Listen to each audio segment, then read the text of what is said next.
all new Kawasaki Z900 Special Edition mga idol. Moto update natin sa inyo dahil meron tayong good news. Yan na po ay available na sa atin sa Pilipinas ngayong month of March at may bago rin itong presyo. At kung gusto mo malaman lahat ng detalye na yan mga idol, huwag niyo munang kalimutang i-subscribe ang ating YouTube channel.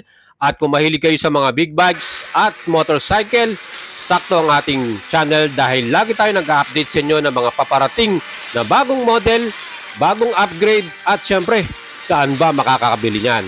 Mga idols, kung gusto niyo pong bumili nitong brand new 2025 Kawasaki Z900 Special Edition, mag-send message kayo sa ating Facebook page, Boy Salabaria, or tawagan niyo ako dahil very limited lamang ang units na available. Mga 1 o 2 units lang po ang first batch na i-deliver ng Kawasaki sa ating kaibigan na dealer. Yan nga po ang Guanzon. At kung gusto mong maging unang owner ng Z900 Special Edition 2025 model, aba mga idol, mag-down na kayo at mag-reserve. Para sa inyo na yan. Guaranteed yan mga idol. Siyempre pa, alagang boyet, tutulungan natin kayo at sisiguraduhin nating mauna kayo mga idol. Mag-PM na kayo at mag-send message sa ating Facebook page. Mga idol, samahan niyo ako at isa-isahin po natin lahat ng bagong specs and feature ng new model na Z900 Special Edition. Ano po ba ang in-improve at in-upgrade ng Kawasaki Motors dito? At una sa lahat, pag-usapan muna natin ang presyo. May bago tong SRP, 637,000 pesos. Compare sa ating old 2024 model, 618,000. Meron tayong increase or additional amount na 19,000. Pwede nyo rin i-apply ito ng financing via YL Finance. At ang ating total cash out ay 181,139. 20% down payment plus miscellaneous fee gaya ng Compre, Chattel at LTO. Ang ating namang amount finance ay 509,600. Yan po yung pinakautang natin at babayaran natin yan via 3 years or 2 years depende sa inyong preference.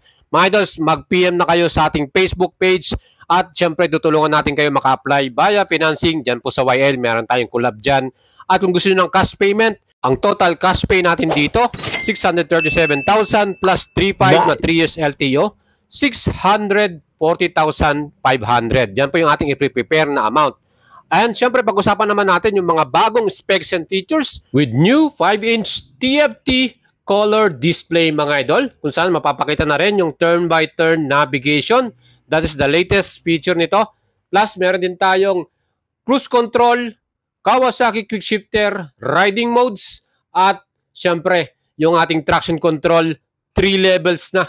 Doon po lamang talagang malaki na improvement para sa ating Z900 2025 model. And also, meron din tong Bluetooth function, kung saan pwede mo i-connect yung smartphone mo with Kawasaki Radiology app with full access sa ating mga feature sa bagong model na to.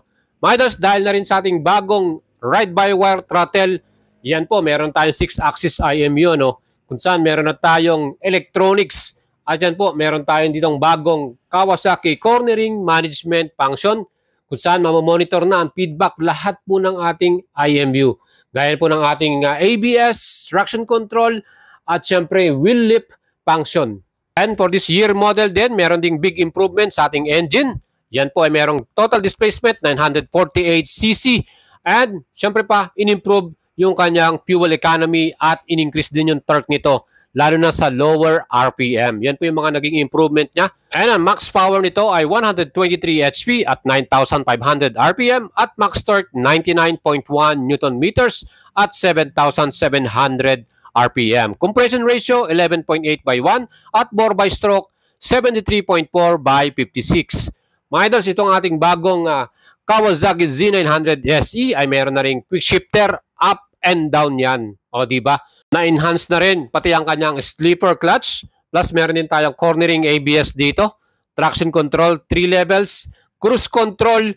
At ano pa bang hahanapin nyo mga idol? O diba? Sapat na yan para sa ganitong upgrade. Tingin ko naman yung naging additional increase ng presyo ay sulit na sulit para sa ating 2025 model mga idol. And dahil ito po ay special edition, well, yung kanyang mga high-end parts, gaya po ng front suspension, fully adjustable, rebound, damping, preload, Yan po ay 41mm Showa brand plus yung ating pinaka-rear suspension, fully adjustable, all-lins suspension naman mga idol. Ganun katindi yan.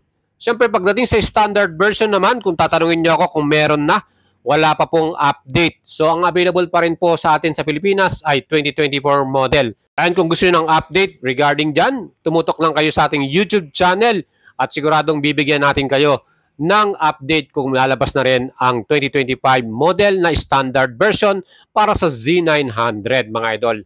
So overall, anong masasabi nyo dito sa latest model ng Kawasaki Philippines? Siyempre, talagang welcome yan. Very positive dahil new model na ang ating makikita sa Pinas. Well, ang ating fuel capacity para dito ay 17 liters at meron tong fuel consumption 20 km per liter. Ang total weight naman ng ating Z900 ay 214 kilograms at ang sukat naman ng seat height ay 830 mm. Yan na po yung ating 2025 model.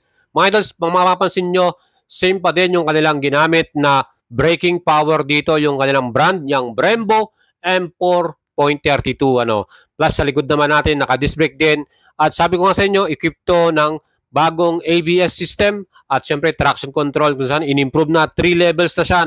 At pinaka nagustuhan din natin dito yung bagong feature na Kawasaki Cruise Control. So pag naglo-long rides tayo, nasa highway, pwede nating magamit yan para mas relax at enjoyable yung ating rides mga idol. And for sure, marami na ang pipila at gustong bumili ng bagong Z900 Special Edition 2025 model. At ang color na available para sa ating year 2025 ay metallic matte graphite gray with ebony and metallic graphite gray combination. Ayan mga idol isang color lang po ang available. Yan lang po yung makikita natin. Kaya abangan nyo po yan sa ating YouTube channel. Once na dumating po ang available unit na to, gagawin po natin ng walk-around vlog video at ipapakita natin sa inyo sa actual. Kaya lagi lang po kayong tumutok sa ating YouTube channel. Don't forget to subscribe.